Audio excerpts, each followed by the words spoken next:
Bismillahirrahmanirrahim.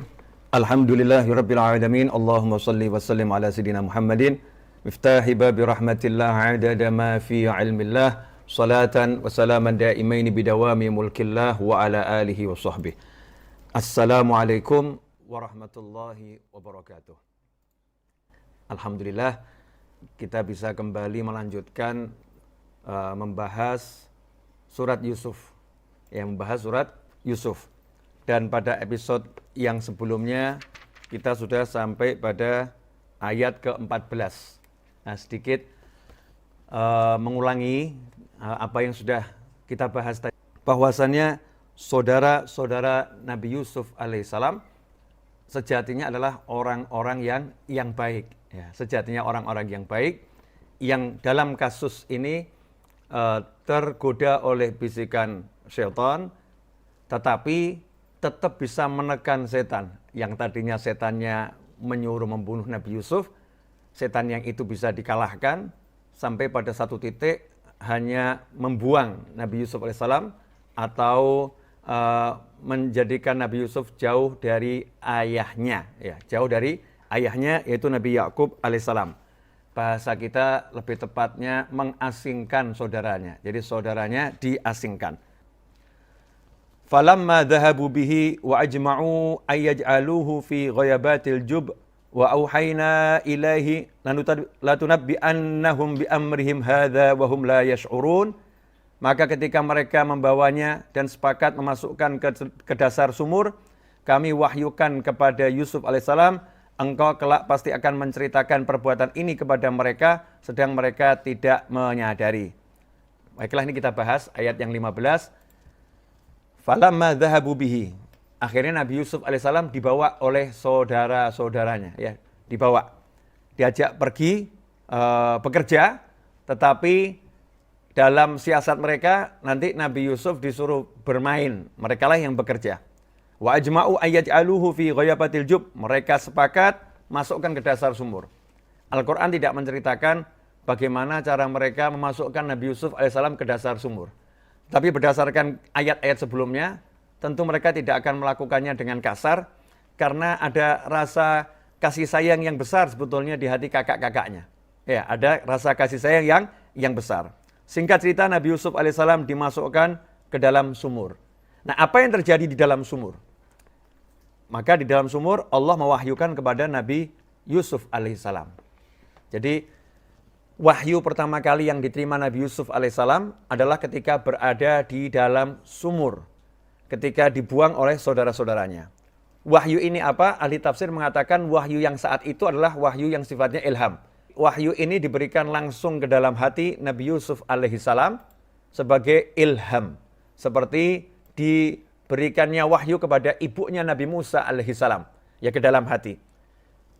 Apa ini bedanya wahyu ilham dengan bisikan-bisikan hati? Ini yang mungkin kita mau bertanya ya. Bedanya apa ya? Ilham sama bisikan hati. Jadi kalau ilham itu dari dalam berbicara keluar dan sifatnya kuat, tidak bisa ditolak oleh apapun. Dikasih 1000 alasan, dia akan keluar dengan kuat. Dan sifatnya adalah kebaikan. Ya, sifatnya kebaikan. Beda kalau pikiran, lintasan. Kalau lintasan itu datang pergi. Khawatir itu lintasan baik. Wah, saya pengen berangkat umroh tahun ini. Enggak ada, tahun depan. Oh, beli rumah dulu. Umrohnya 2 tahun lagi. Nah, itu lintasan. Jadi lintasan ini datang pergi. Itu lintasan. Tapi kalau sifatnya ilham dari Allah Subhanahu wa taala, dari dalam keluar dengan kuat dan sifatnya tidak berhenti. Terus menerus ke satu titik kebaikan. Satu titik kebaikan dan jelas didengar oleh jiwa, didengar oleh jiwa, dan itu harus ditaati. Nggak bisa ditolak, nggak bisa dilawan, itu ilham. Hanya orang-orang yang pernah mendapatkannya yang bisa menjelaskannya dengan benar. Kalau tidak pernah mendapatkannya susah mau menjelaskan. Bisanya menyampaikan teoritis. Saat itu Nabi Yusuf alaihissalam di dalam sumur mendapatkan ilham. Nah, pelajaran pertama yang mau saya sampaikan malam hari ini adalah ilham itu didapatkan Nabi saat mengalami hal yang gak enak. nabi saat itu, belum jadi rasul ya, belum jadi rasul ketika di sumur. Didapatkannya saat mengalami hal yang tidak enak. Dibuang, diusir oleh saudaranya sendiri. Coba bayangkan bagaimana perasaan anak kecil ini umur 12 tahun, Nabi Yusuf alaihissalam, dimasukkan ke dalam sumur. Ya, gelap, nggak ada lentera, nggak ada cahaya, nggak ada lampu. Dan tidak seperti zaman sekarang, mungkin ada orang dimasukkan di tempat yang gelap, tapi dia pegang handphone masih bisa berinteraksi dengan dunia luar. Tetapi yang terjadi dengan Nabi Yusuf alaihissalam, beliau sendiri, sempit ruangannya, gelap, air di bawahnya, bersama air ya, bersama air. Garis bawahi lagi ya, banyak hal besar itu didapatkan ketika seseorang berada dalam susah.